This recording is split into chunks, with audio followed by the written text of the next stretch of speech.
ఒక చిన్న మాట చూసి సేవకుడు ఇట్లా ఉండాలి అంటావా? నీకేం తెలుసు? నిజమైన సేవకుడిని అవమానపరుస్తూ నిజం కాని సేవకుడిని పొగుడుతావా? ఒకడేమో దేవునికి ఇవ్వాలి అంటున్నాడు, మరొకడేమో దారిలో బీదలు కనిపిస్తే నీకు మందిరాలకు వచ్చినప్పుడు అడుక్కు తినేవాళ్ళు కనిపిస్తున్నారా? నీకెప్పుడు కనిపించట్లేదా అడుక్కు తినేవాళ్ళు? మందిరానికి వచ్చినప్పుడే బీదలు పేదలు కనిపిస్తున్నారే, నీకెప్పుడు బీదలు పేదలు కనిపించట్లేదా? మీకు రోడ్డు మీద ఫలోమని తిరుగుతారు కదా, ఈదుల్లో తిరుగుతారు, ఎవరో బీదలు కాదు మీరు. ఊర్లకు తిరుగుతారు, మీ పని నిమిత్తం తిరుగుతారు, మీ వ్యాపారం నిమిత్తం తిరుగుతారు. హలో, అప్పుడు బీదలు కనిపించట్లేదా అంటున్నా నేను. ఎవరికి? మందిరానికి వస్తున్నప్పుడు నీ కానుక అట్లీస్ట్ నువ్వు కానుక తీసుకుంటావు కదా, ఎంతో కొంత వేయడం తెచ్చుకుంటావు కదా, ఆ కానుక కట్టుకెళ్ళి బీదలకి అని చెప్తున్నా ఆయనకి, ఇటు మీ అందరికీ, ఆయన ఫాలోవర్స్ అందరికీ. దేవుడు సహవాసానికి చాలా ఇంపార్టెంట్ ఇచ్చాడు. దేనికి? వాళ్ళు ఇంటిలో వాళ్ళ, ఈదులో వాళ్ళ, ఎవరా అని తర్వాత సహవాసానికి ప్రాముఖ్యత ఇచ్చాడు. సహవాసము ఎవరితో చేయాలి? దేవునితో చేయాలి. Very good. ఇంకెవరితో చేయాలి? అబ్బో, ఇంకెవరితో చేయాలి? సంఘం. ఇంకెవరితో చేయాలి? ఎవరిని చూడాలండి? భక్తులతో చేయాలి. భక్తులతో సహవాసం చేస్తే కాస్తో కోస్తో నీకు భక్తి లేకపోయినా నీకేమొస్తుంది? ఎనర్జీ. ఆ భక్తి కలిగిన వాళ్ళు తెచ్చుకుంటావు. భక్తిహీనులతో సహవాసం చేస్తేనమ్మా బాగుంటామా? కొందరు పాపిస్ట్ వాళ్ళు కనిపిస్తూ ఉంటారు. ఆ పాపిస్ట్ వాళ్ళతో సహవాసం చేస్తే ఎట్లా ఉంటాం? బాగుంటామా? బాగోం. దేవుడు ఏం చెప్పినా మంచిగా చెప్తున్నాడు. దేవుడు ఏం చెప్పినా మన బాగుకే చెప్తున్నాడు. ఈరోజు పొగడతలు ఎక్కువైపోయినాయి. కాస్త కానుకిచ్చారనుకోండి, వాళ్ళని ఏం చేస్తారు? పొగుడుతారు. ఏదో ఒక మంచి పని చేశారనుకోండి, ఏం చేస్తారు? పొగుడుతారు. మనము ఎలా ఉంటామో తెలుసా? కొన్ని మార్లు దేవుళ్ళ కనిపిస్తూ ఉంటాం. బిలీవర్స్, విశ్వాసులు ఎట్లా కనబడుతూ ఉంటారు? హలో, నువ్వు దేవుడు కాదు కనిపించడానికి. అట్లా కొన్ని మార్లు ఇంకెలా కనబడతారు తెలుసా? దైవజనుల్లా కనబడతారు వీళ్ళు. హలో, అంత త్యాగము, అంత రోషము, అంత ప్రార్థన తీర్నికి లేదు. వాళ్ళు పనులు ఏమై ఉన్నాయో మా పనులు కూడా అట్లా అయి ఉండాలని సడన్. నువ్వు ఎవరివమ్మా? ఎలుగుదూతవా నువ్వు? మరి ఇంకెవరివి? యెజబెల్ స్త్రీవా నువ్వు? నీ ఎలా ఉండాలి? నువ్వు యెజబెల్ స్త్రీ లక్షణాలు కనిపించాలా? ఎలుగుదూత లక్షణాలు కనిపించాలా? నిన్ను చూసేటప్పటికి ఆత్మీయత ఉట్టుపట్టు ఉండాలి. ఈరోజు ఎవరు నచ్చుతున్నారు తెలుసా? కంటికి ఇంపుగా పొగిడేవాళ్ళు నచ్చుతున్నారు. నీ కళ్ళకి ఎవరు నచ్చుతున్నారో తెలుసా? నిన్ను కాస్త పైకి తీసుకెళ్లే వాళ్ళు నచ్చుతున్నారు. నువ్వు టైము కేటాయించవలసిన కాడ టైం కేటాయించట్లేదు. కేటాయించలేని ప్లేసుల్లో వేరొక చోట టయాన్ని కేటాయిస్తూ ఉన్నారు. టైము ఎక్కడ గడపాలి? నేను నా ఇంట్లో ఉంటే క్షేమమా, పరా ఇంట్లో ఉంటే క్షేమమా? నా గురించి చెప్తాను. ఎక్కడుంటే క్షేమము? నేను నా ఇంట్లో ఉంటే క్షేమము. నీవు నీ ఇంట్లో ఉంటే క్షేమమా, పరా ఇంట్లో ఉంటే క్షేమమా? అమ్మా, పరా ఇంట్లో ఉంటే క్షేమమా? కాదా? మరి ఎక్కడ ఉండాలి నువ్వు? నీవు నీ ఇంట్లో ఉంటేనే క్షేమము. ఇంటిలో నమ్మకస్తుడెవరు? దేవుని ఇంటిలో నమ్మకస్తుడెవరు? నీ ఇంట్లో నమ్మకస్తులు ఉన్నారా?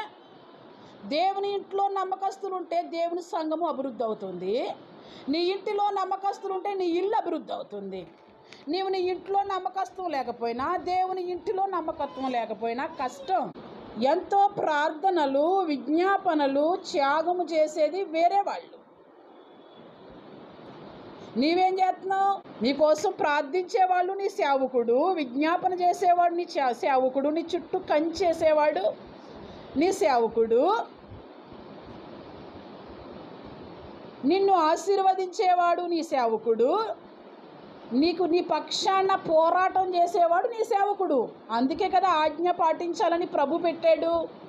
ఈనాడు చాలా చోట్లకు మనం ఎక్కడికి వెళ్ళినా చాలామంది బోధ వింటున్నా ఆదివారానికి ప్రాధాన్యత ఇస్తున్నాడు.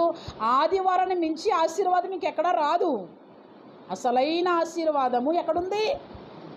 దేవుని సన్నిధిలో ఉంది, దేవుని ఆజ్ఞలో ఉంది. నువ్వు ఆనందించాల్సిందే. నీకు ఒక పండుగ, నీకు ఒక వేడుక. ఏ రోజు? దేవుడు నాకు లక్షవారం ఉదయము నాతో మాట్లాడడం ప్రారంభించాడు.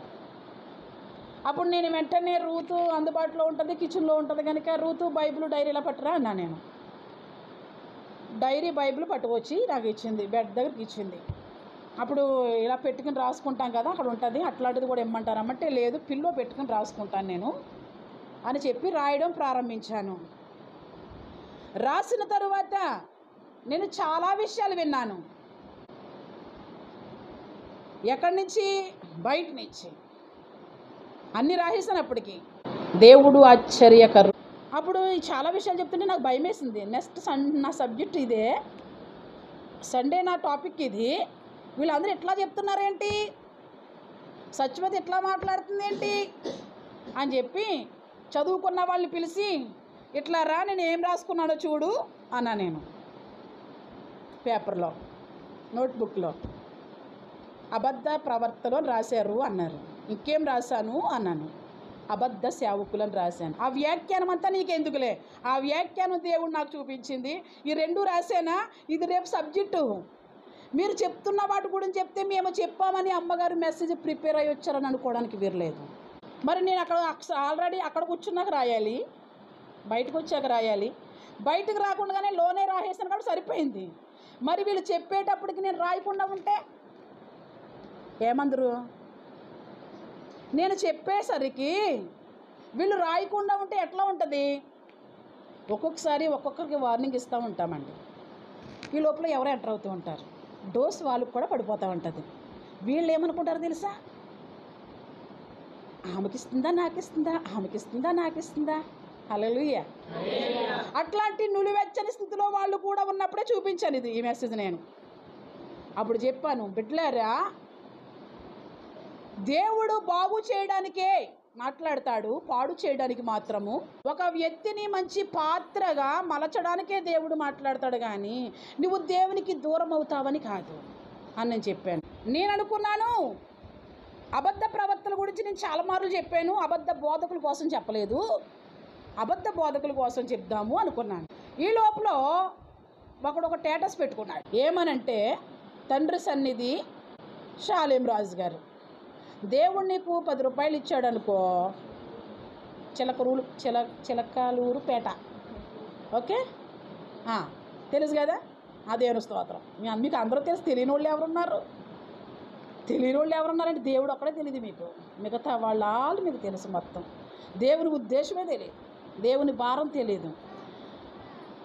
మన ఇష్టం నెరవేర్చడానికి ఇష్టపడతాము, కానీ దేవుని ఇష్టం నెరవేర్చడానికి అస్సలు ఇష్టపడం. దేవుని చిత్తం నెరవేర్చడానికి అస్సలు ఇష్టపడము. మన ఇష్టం ఎంతైనా నెరవేరుస్తాం. అప్పుడు ఏం పెట్టాడు వీడు, ఏం వినబడుతుంది వాక్యము అని నేను ఆన్ చేసి చూస్తే, దేవుడు నీకు 10 రూపాయలు ఇచ్చాడా, 9 రూపాయలు మాత్రమే నీవి అంటే మొదలెట్టాడు ఆయన. రూపాయి దేవుంది అని. దేవుడు నీకు 100 రూపాయలు ఇచ్చాడా, 90 రూపాయలు మాత్రమే నీయి, 10 రూపాయలు దేవుడిది అన్నాడు. దేవుడు నీకు, నేను ఇచ్చినాయి కదా స్టేటస్, గ్రూప్లో ఉన్న వాళ్ళందరూ చూడండి, గ్రూప్లో పెట్టా, నా సబ్జెక్ట్కి అటే వెళ్తుంది ఈరోజు. దేవుడు నీకు 1000 రూపాయలు ఇచ్చాడా, 900 మాత్రమే నీవి, 100 రూపాయలు దేవుడివి అని చెప్పాడు. నాకు వెంటనే కొన్ని నెలలు స్టేటస్ పెట్టుకున్నాడు ఒక సోదరుడు. ఆ సోదరుడు ఏం పెట్టాడంటే చాలా ఆశ్చర్యం వేసింది. నాని పెట్టుకున్నాడు. ఏమని పెట్టుకున్నాడు తెలుసా? మీరు మందిరానికి వచ్చే క్రమములో, ఏ క్రమములో? మీరు మందిరానికి వచ్చే క్రమములో బీదలు మీకు కనిపిస్తే మీరు మందిరంలో వేసే కానుక ఉందో చూశారు, ఆ కానుక బీదలకు ఇచ్చిరండి. ఎవరికి ఇచ్చి రావాలంట? బీదలకు ఇచ్చిరండి. మీరిచ్చే కానుక ద్వారా ఈ పరిచర్య జరగట్లేదు. ఇస్తే పరిచర్య జరుగుతుందా, ఇవ్వకపోతే పరిచర్య జరుగుతుందా? ఇస్తే జరుగుతుందా, ఇవ్వకపోతే జరుగుతుందా? పని చేస్తే జీతం వస్తుందా, పని చేయకపోతే జీతం వస్తుందా? పని చేస్తేనే కదా జీతము. ఈయనేమంటున్నాడు, బీదలకి కనిపిస్తే బీదలకి ఇచ్చిరండి, హార్ట్ఫుల్గా చెప్తున్నాడు. అయ్యో బాయ్, ఒక హార్ట్ మళ్ళీ ఏ ఫుల్గా చెప్తున్నాడంట. ఆ మెసేజ్కి ఎన్ని కామెంట్స్ పెట్టారో, సేవకుడు అంటే ఇట్లాగే ఉండాలి, సేవకుడు అంటే ఇట్లాగే ఉండాలి. అసలు ఇంత మొక్కకే హలో, జీవించే జీవితానికి కాదు సేవకుడు ఇలా ఉండాలనేది. దేనికి కాదు అరుణమ్మ? జీవించే జీవితానికి కాదు సేవకుడు అంటే ఇట్లా ఉండాలి అని అనేటోళ్ళు. ఒక చిన్న మాట పెట్టుకుని ఆ చిన్న మాట కనిపిస్తే సేవకుడు ఎలా ఉండాలి? సేవకుడు వాక్యాన్ని తిప్పి చెప్తున్నాడు అక్కడ. అప్పుడు నేను వెంటనే ఈ మాటలే బాగున్నాయే, నేను ఎవరి కోసం చెప్పాలనుకున్నాను? అబద్ధ బోధకుల కోసం చెప్పాలనుకున్నాను. అబద్ధ ప్రవర్తన కోసం ఆల్రెడీ మీకు వినిపించాను. ఇది దేవుడు మాట్లాడితే రాసుకున్న ఒక గురువారం ఉదయం 6:30 టయానికి రాసిన మెసేజ్ సుమా. అప్పుడు ఎట్లా చెప్పాలి మరి? హెజ్కేల్లో ఉన్న అబద్ధ ప్రవర్తన కోసం మీకు చెప్పాను, అబద్ధ బోధకుల కోసం ఎట్లా చెప్పాలి ఇప్పుడు అని. అప్పుడు ఆయన వ్యక్తి నేను ఎంత తడిమనిగా నాకు కనిపించలేదు. వెంటనే నాగలక్ష్యానికి ఫోన్ చేసి, నాని ఒక స్టేటస్ పెట్టుకున్నాడు, నీకు గుర్తుందా? ఆ స్టేటస్ మెసేజ్ ఉంటే ఒకసారి నాకు పంపరాదు, ఏమైనా రేపు సండే వీలైతే దీని మీద నా స్పీచ్ ఉంటుంది అని అన్నా. ఏదో ఒక చిన్న మాట చూసి దేవుడిని ఆరాధిస్తావా? ఒక చిన్న మాట చూసి సేవకుడు ఇట్లా ఉండాలి అంటావా? నీకేం తెలుసు? నిజమైన సేవకుడిని అవమానపరుస్తూ నిజం కాని సేవకుడిని పొగుడుతావా? ఒకడేమో దేవునికి ఇవ్వాలి అంటున్నాడు, మరొకడేమో దారిలో బీదలు కనిపిస్తే నీకు మందిరాలకు వచ్చినప్పుడు అడుక్కు తినేవాళ్ళు కనిపిస్తున్నారా? నీకెప్పుడు కనిపించట్లేదా అడుక్కు తినేవాళ్ళు? మందిరానికి వచ్చినప్పుడే బీదలు పేదలు కనిపిస్తున్నారే, నీకెప్పుడు బీదలు పేదలు కనిపించట్లేదా మీకు? రోడ్డు మీద ఫలోమని తిరుగుతారు కదా, ఈదుల్లో తిరుగుతారు. ఎవరో బీదలు కాదు మీరు. ఊర్లకు తిరుగుతారు, మీ పని నిమిత్తం తిరుగుతారు, మీ వ్యాపారం నిమిత్తం తిరుగుతారు. హలో, అప్పుడు బీదలు కనిపించట్లేదా అంటున్నా నేను. ఎవరికి? మందిరానికి వస్తున్నప్పుడు నీ కానుక అట్లీస్ట్ నువ్వు కానుక తీసుకుంటావు కదా, ఎంతో కొంత వేయడం తెచ్చుకుంటావు కదా, ఆ కానుక కట్టుకెళ్ళి బీదలకి అని చెప్తున్నా ఆయనకి, ఇటు మీ అందరికీ, ఆయన ఫాలోవర్స్ అందరికీ. నీకు మందిరానికి వచ్చినప్పుడే బీదలు కనిపిస్తున్నారా? 366 రోజులు ఏమేన్ 6 రోజులు నీకు బీదలు కనిపించట్లేదా? నువ్వు 6 రోజులు బయటకు పోవడం లేదా? దేవుని నామం దూషించబడుతుంది ఇట్లాంటి వాళ్ళ వల్ల. భక్తిహీనులు అయిపోతున్నారు ఇట్లాంటి వాళ్ళ వల్ల. ఎవరి వల్ల? ఏ మాట పడితే ఆ మాట మాట్లాడేసి. నేను అనుకున్నా నానికి అంత ఆత్మీయత తెలీదు, నాని ఎప్పుడు మమ్మల్ని కోరుకుంటాడు. అతను సహవాసానికి వెళ్తాడు, అక్కడ కోరుకోడు. నేను ఎవరెదురు చెప్తున్నానంటే లక్ష్మి గారు ఎదురు చెప్తున్నా. హలో, నా మాటలో సొల్లు కబుర్లు ఉండవండి. మీకు సాక్ష్యం చూపించాలా? సాక్ష్యం చూపిస్తేనే కానీ అందరూ తోమాలే. అందుకని చెప్పాలి. అక్కడ ఆర్మెంట్ పెట్టి చూపిస్తున్నాను, ఇదిగో ఈ మధ్యన సాక్ష్యాలు చూపిస్తున్నాను. ఎక్కువ సాక్ష్యాలు లేకుండా ఉండేది నా తీరు. ఇప్పుడు సాక్ష్యం చెప్పి వెళ్తున్నాను నేను. మీరు చేసే పనులు, మీరు చేసే భక్తి, మీ ప్రయాణాలు దేవునికి మహిమ వస్తున్నాయో లేదో ఆలోచన చేసుకోండి. లక్ష్మి గారిని ఎదురుపెట్టి చెప్తున్నానని నేను అక్కడి నుంచి వెళ్ళాను. ఆయన ఎప్పుడు అనేవాడు, నాకు వివాహం అవ్వగానే నా భార్యను తీసుకుని మీ సహవాసానికే వస్తాను, మీ వాక్యం బాగా నచ్చిద్ది మాకు, మేము వేరే చోటకు వెళతాము, అక్కడ వాక్యం ఉండదు, పాటలు ఉంటాయి, కానుక ఆరాధన ఉంటుంది, ఆమెనంటారు, వచ్చేస్తారు. జనం మాత్రం చాలామంది ఉంటారు, వాక్యం మాత్రం ఉండదు. అట్లాంటి వ్యక్తి సహితము కూడా ఎవరి పక్షానికి వెళ్ళిపోయాడు? చిన్న మాట, చిన్న ముక్క గ్రూప్లో చూసుకోండి, అందరూ ఇంటికి వెళ్ళక వినండి. చిన్నవాడు పాస్టర్కి అట్లానే ఉండాలంట. ఏ ఆజ్ఞను పాటించే పాస్టర్ వద్దా? దేవుని ఆజ్ఞానికి ఎంత కష్టమైనా పాటించు అని చెప్పే పాస్టర్ వద్దా? ఓర్ని గాలి వస్తుంది, తుఫాను వస్తుంది, వర్షం వస్తుంది, ఓరు గాలి సుడివాలను తడుచుకుంటురా అని చెప్పే పాస్టర్ వద్దా? అర్థమవుతుందండి? ఆజ్ఞ నువ్వు కాశీలో ఉన్నా పాటించాలి, అది దేవుడు పెట్టిన ఆజ్ఞ చెప్పే పాస్టర్ వద్దా? నేను దేవుని తట్టు తిప్పే పాస్టర్ వద్ద చిన్న మొక్క కావాలా నీకు? ఏం మొక్క కావాలి? నువ్వేమన్నా డాగువా ఒక మొక్కకు పడిపోవడానికి? అబ్బో ఇదేదో వీళ్ళిద్దరిని తీసుకుని చెప్తే అబద్ధ బోధకులు ఎవరు వచ్చేస్తారు అనిపించింది. వీళ్ళిద్దరిలో ఏ బోధకుడు కరెక్ట్? ఇప్పుడు కానుక తెచ్చి దేవునికి అర్పిస్తుంటే బీదలకి ఏం చెప్తాడా? దేవునికి అర్పించింది బీదలకా? దేవునికి అర్పించేది దేవుడు బీదలకి ఏం చెప్తున్నాడా? దేవుడు బీదలకు ఒక ఆజ్ఞ పెట్టాడు. హల్లెలూయా. ఓ బీదలారా, మీరు ఆజ్ఞను పాటిస్తే అప్పిస్తారు. హల్లెలూయా. అప్పిస్తారు అనే మాట బలుసునోడిది కాదు. స్తోత్రం. సంగమా, చెప్తున్న మాటలు చెవులు తెరిచి వినండి. అప్పిచ్చే మాట ఎవరిది కాదు? అప్పిచ్చే మాట బలుసునోడిది కాదు. మీరు బలుసునోడైతే అప్పిస్తారేమని అనుకోమాకండి. బక్క సిక్కినోడికి నా యేసయ్య ఇచ్చిన ప్రామిస్ నోటీస్. హల్లెలూయా. అప్పిచ్చిదివే కానీ, చెప్పండి, అప్పిచ్చిదివే కానీ అప్పు చెయ్యు. ఎవరి మాట ఇది? ఎవరికి చెప్పాడు? ధనవంతులకే. ఓ బలిసినోడా, నువ్వు చాలా బాగున్నావు, ఈ డబ్బులు అట్టుకెళ్ళి నువ్వు అందరికి ఇచ్చుకోరా బాబు, నువ్వు చాలా ఒక ఉన్నతమైన స్థితిలో ఉన్నావని చెప్పాడా? నో.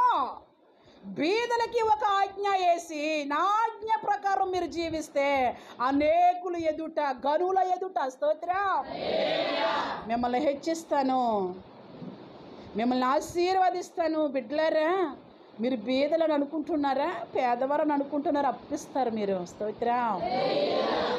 అప్పు తీసుకుంటారా? అప్పిస్తారా? అప్పు తీసుకుంటారా? బీదలు అప్పిస్తారా? అప్పు తీసుకుంటారా? అసలు దేవుని మాట వింటే బీదలే ఉండరే. నువ్వు దేవుని కానుక పట్టుకెళ్ళి బీదలకి ఇచ్చే అంటావా? దేవుడు మాట్లాడుతూ అంటాడు కదా, ఒక కానుక ఇలా తీసుకురంటే ఒక 10 రూపాయలు తీసుకొచ్చి ఇచ్చాడు. దాని మీద ఏది ఉంది? ఎవరిది ఇది? ఎవరి డబ్బులు ఇవి అని అంటే ఇవి కైసరు డబ్బులు అన్నాడు. ఎవరి డబ్బులు అన్నాడు? అయితే కైసరివి కైసరికి ఇవ్వు, దేవునివి ఏ బీదలకి ఇచ్చుకుని దేవుని డబ్బు ఎందుకు ఇవ్వాలి బీదలకి? నువ్వెవరు డబ్బు? ఆయనే అంటాడు కదా, ఈ బైబిల్ రేపు పొద్దున్న ఎవరైనా దొంగిలించారనుకో, ఇది మీ చేతిలోంచి లాగేసుకున్నారనుకో, ఈ బైబిల్ పోయిందని మీరు బాధపడకూడదు. ఈ బైబిల్ అంతా నవిలి మింగేసి బుర్రలో పెట్టుకోవాలి అన్నాడు ఒక మాట. ఆయన షార్ట్ మెసేజ్ అది కూడా.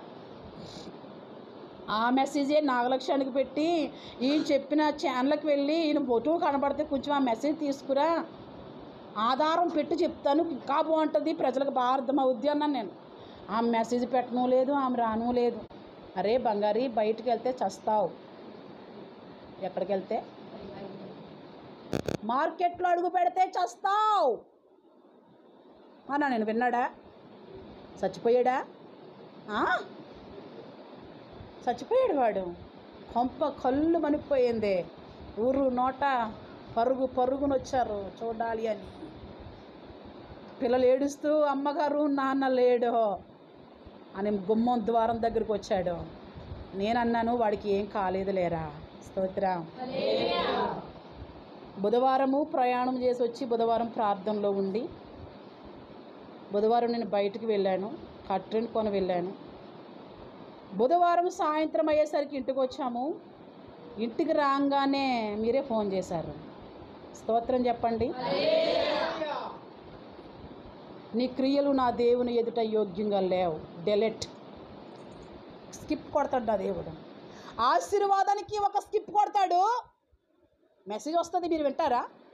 సుత్తు సినిమా, వాక్యం అయితే వాక్యము, అవి వింటారా మీరు? అవి విన్నప్పుడు అక్కడ సుత్తు చూపిస్తాడు. సుత్తు చూపించి ఏం పెడతాడు అక్కడ? ఇది నీకు ఇంట్రెస్ట్ లేకపోతే క్లిక్ చేసేయి, అప్పుడు నువ్వు ఏదినాలో ఆ మ్యాటర్ వచ్చేస్తుందనని కదా. నీ ఆశీర్వాదానికి చిన్న స్లిప్ కానీ దేవుడు కొట్టాడా? ఎవడో ఆపలేడుగా. స్తోత్రం. ఆశీర్వాదమే రాకుండా చిన్న స్లిప్ కానీ కొట్టాడా? నువ్వు డెలెట్. ఇంటికి రాగానే ఫ్రెష్ అయ్యి వచ్చి లోపలికి వచ్చినప్పటికీ, అమ్మా వెళ్ళిపోయారా? బాగానే వెళ్ళారా? మంచిగానే వెళ్ళాం. పిల్లలు వచ్చేసారండి అంతేనంట. రాలా అమ్మ. ఆ ఫోన్ కాల్స్ని బట్టి దేవుని స్తుతించాను. నీకు తెలుసు రాజా, అందుకే డ్రైవింగ్ నువ్వు చేస్తున్నావుగా. హల్లెలూయా. డ్రైవింగ్ ఎవరు చేయాలి? నా ఇష్టమా? డ్రైవింగ్కి ఎవరు చేయాలి? నీ ఇష్టమా? అబ్బా నీ ఇష్టానికి ఏ అంత సీన్ లేదు, దేవుని ఇష్టం. బిడ్డలు ఇంకా రాలేదమ్మా, మేమే వచ్చాము, బాగానే వచ్చేసాము అన్నాను నేను. ఆ రోజు ప్రార్థనలో కూర్చున్నాం. ఆ రోజు సాయంత్రం ప్రార్థనలో కూర్చుని యేసు నామములో అడిగి వేడుకుంటున్నాము తండ్రి. ఈవిడ కోసమే దయామని వాళ్ళ ఫ్యామిలీ కోసం ప్రేయర్ చేస్తాను. ఆ రోజు ఉదయం అన్న నేను బయటకు పోతున్నాను, కొంచెం దయామని అంటే అమ్మ మా కోసం రోజు చేస్తారుగా, వెళ్ళి రండి. కొంతమంది మా ప్రార్థన రోజున కూడా ఉండాలి అని షరతు, మరికొందరేంటి రోజు చేస్తారుగా అమ్మ వెళ్ళి రండి అంటే వెరీ గుడ్ అని వెళ్ళి వచ్చేసాను. ప్రార్థన ముగించి 8:30 టయానికి ప్రార్థన ముగించిన వెంటనే బంగారాన్ని తిట్టాను నేను. వాడు మనిషా పశువా? వాడి జీవితము పెంటలా ఉంది. వాడికి ఎంత ధైర్యం మార్కెట్లోకి వెళ్ళడానికి. బుధవారం వెళ్ళిపోయింది. 12:30 వరకు 10:30 వరకు టీవీ ముందు కూర్చుంటారా? టీవీ చూసే వాళ్ళు ఉన్నారా? జాగ్రత్త. సీరియల్ చూసిన వాళ్ళు ఉన్నారా? జాగ్రత్త. ప్రార్థనకి నీకు సమయం ఉండట్లేదు. రాత్రి 11:30 వరకు ఇట్లానే చెప్పాను నేను, టైంతో సుద్దా చెప్పాను వాళ్ళకి. చెప్పానా? మీకు కొంతమంది దాహేసుకుంటారు. నా టీంలో కొంతమంది ఉన్నారు దాయరు. దాతే వాళ్ళు చెంప చెల్లి మరిపోదు. వెంటనే ఎవరు చెప్పారు? వెంటనే నేను అత్తగారే చెప్పింది. 12 గంటల వరకు టీవీ ఆన్లోనే ఉంటుందమ్మా. తర్వాత తల్లి చెప్పింది, మీరు మనుషుల పశువులా? ఉదయాన్నే పనికి పోవాలి, నిద్ర సరిపోవద్దా మీకు అని వాళ్ళని తిట్టి, వాడు ఏమనుకుంటున్నాడు? వాడు పెంట కంటే హీనమైన బ్రతుకుతున్నాడు. వాడు ఎందుకు ఆజ్ఞను పాటించట్లేదు? వాడు ఏమనుకుంటున్నాడు? తేలిపోయిన అనుకుంటున్నాడా? జబ్బు తగ్గిపోయింది అనుకుంటున్నాడా? నువ్వు బాగుంటావురా అని నేనే మాటిస్తే నాకేంటానికి నీ రోడ్డు ఎక్కేస్తున్నాడా వాడు అని చెప్పాను. ఆ రోజు ఇంటికి వెళ్ళిపోయి పిల్లలు ఉదేశారంట, నాన్న నీకు డోసు ఫుల్గా పడిపోతుంది అని. ఇంటికి వెళ్ళంగానే టీవీ బంద్ చేయి ఎవడో చెప్తేనా? అమ్మ దొంగ మొక్కలారా, 366 రోజులు నీకు చెప్పడమే. 366 రోజులు వార్నింగే. సహవాసంలో యాడ్ అయ్యి ఎన్నాళ్ళు అయ్యింది, టీంలో యాడ్ అయ్యి ఎన్నాళ్ళు అయ్యింది, వెంబడిస్తూ ఉన్నా. ఎన్ని సంవత్సరాల నుంచి వెంబడిస్తున్నావు? వెంబడించే నీకు ఆజ్ఞ రూల్స్ తెలియదా? నీకు పనులు తెలియదా? మాట్లాడడం తెలియదా? ఏమి చెప్పడం నీకు తెలియదా? ఎన్ని సంవత్సరాలు నీ అనుభవము? ప్రారంభం పెట్టుకొచ్చేస్తావా? బడేయాలని పడిపోతావా కింద? పడింది నువ్వు, సేవకులు పడరు. ఎవరు పడరు?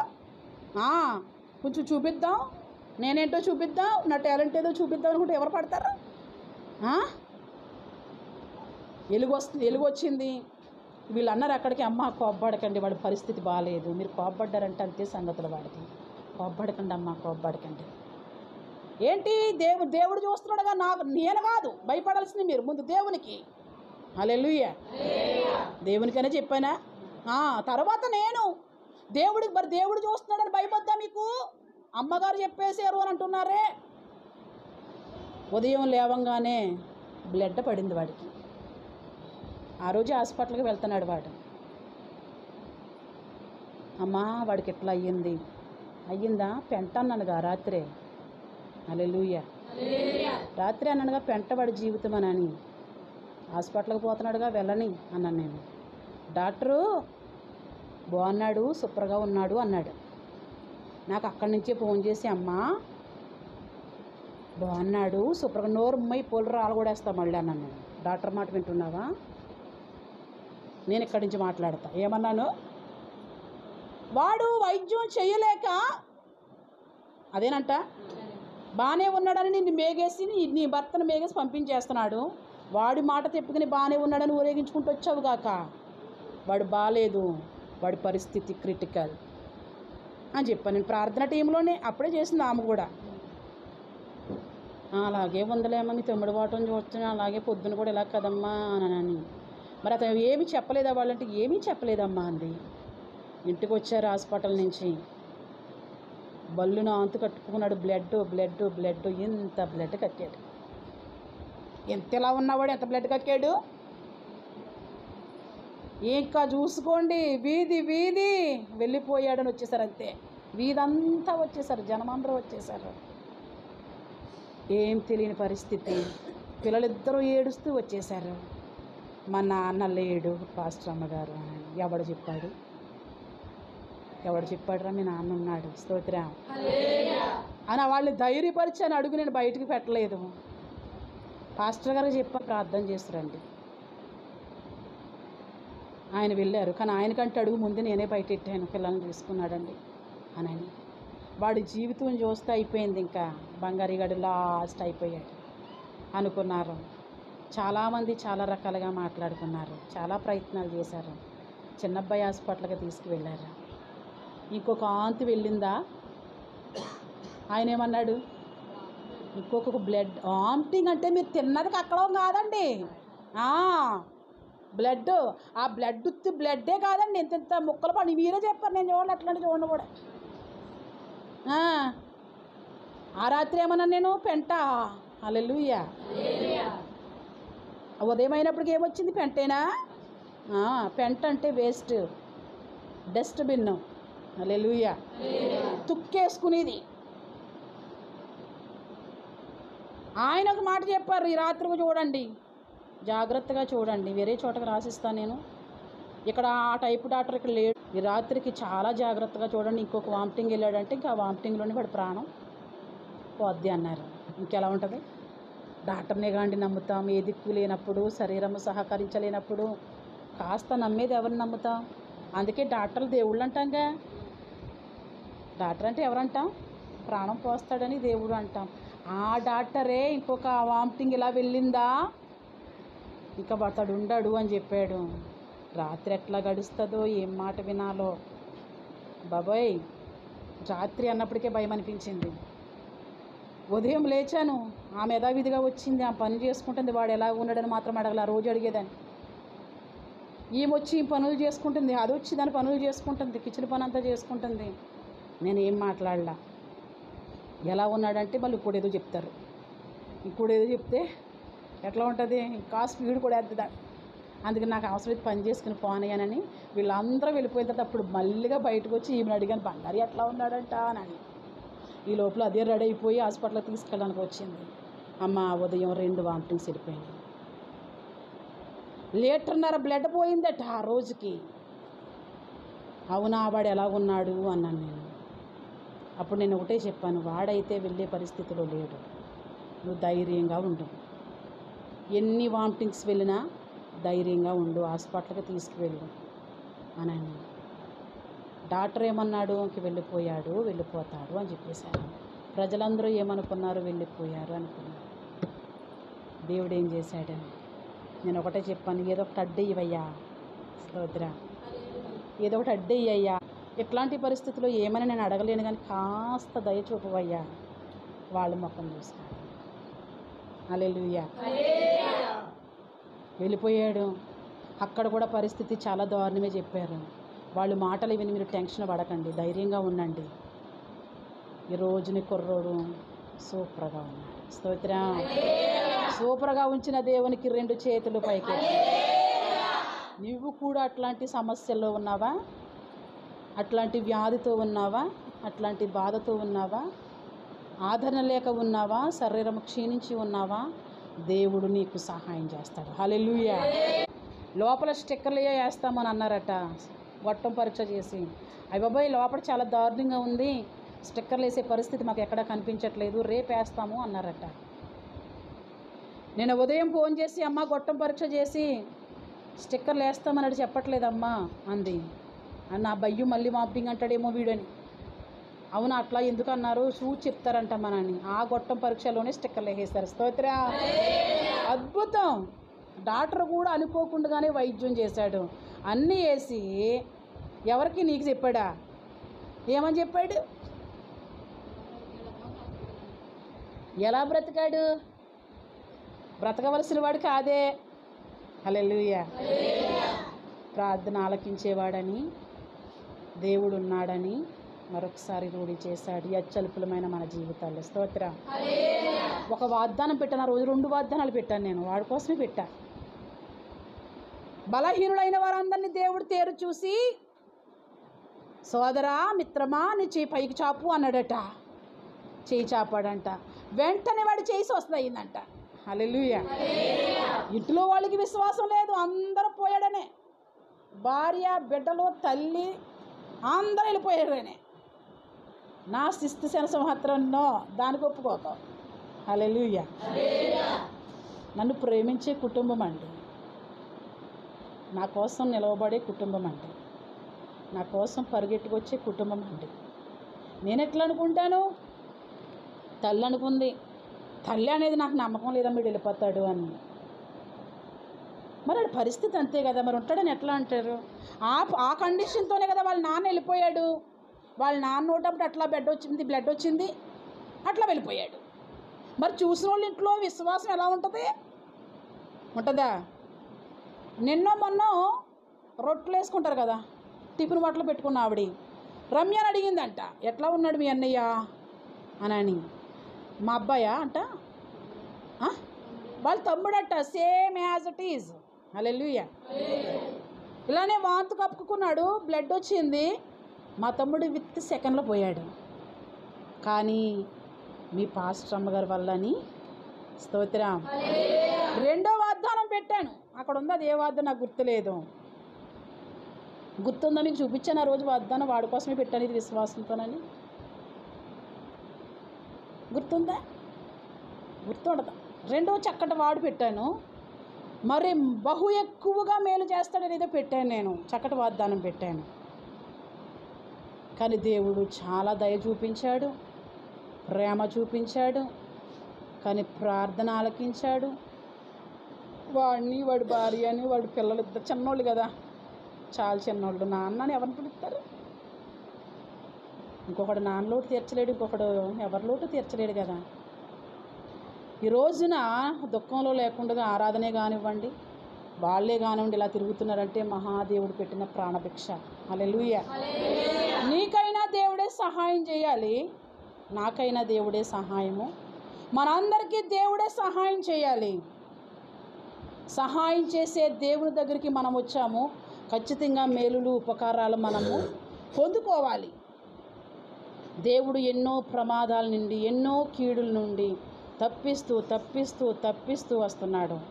మీకు కూడా బలహీనలు ఉంటే, ఆ రోజు నేను ఆడితో పాటు ఉన్న వాళ్ళందరూ కాస్తో కోస్తో వీళ్ళే, ఈ బాబులే, ప్రభు వాళ్ళకి ధైర్యాన్ని ఇవ్వు. ధైర్యం లేకపోతే వాళ్ళు ఎట్లా ఉంటారు? వాడి కండిషన్ చూసి, బాబోయ్ నేనేమైపోతాను, నా పొజిషన్ ఎలాగ ఉంటుందని వాళ్ళకి భయం వేస్తుందా? త్రాగిన వాళ్ళందరికీ భయం వేస్తుందా వేయదా? భయం వేస్తుందా వేయదండి? వేస్తుంది కదా. ప్రభు ఫలానా వాడు ఉన్నాడు, ఫలానా వాళ్ళు ఉన్నారు, ఫలానా వాళ్ళందరికీ ధైర్యం ఇవ్వండి. నాకేమో గుండు ధైర్యం సరిపోవట్లేదు అమ్మంటుంది భార్య, నాకు భయమే వేస్తుందమ్మా అంటుంది. ఎవరుంటారు అట్లాంటి పరిస్థితిలో?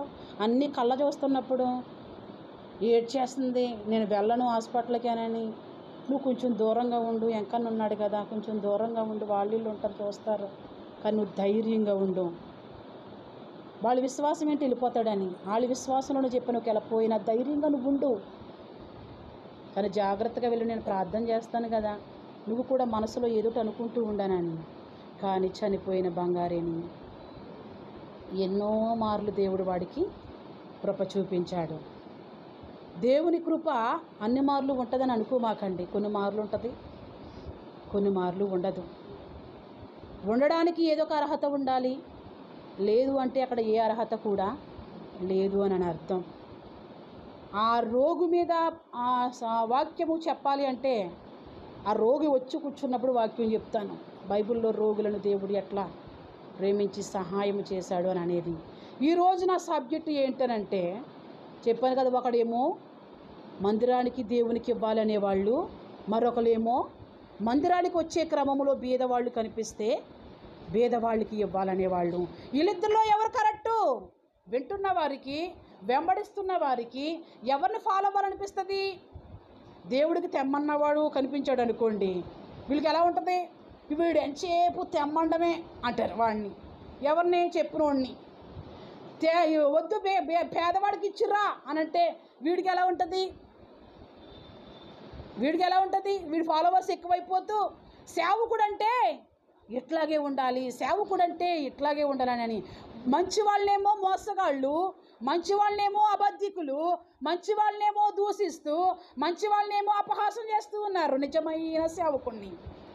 నిజం కాని సేవకుడిని సేవకుడంటే ఎట్లాగే ఉండాలి, సేవకుడంటే ఎట్లాగే ఉండాలి అంటున్నారు.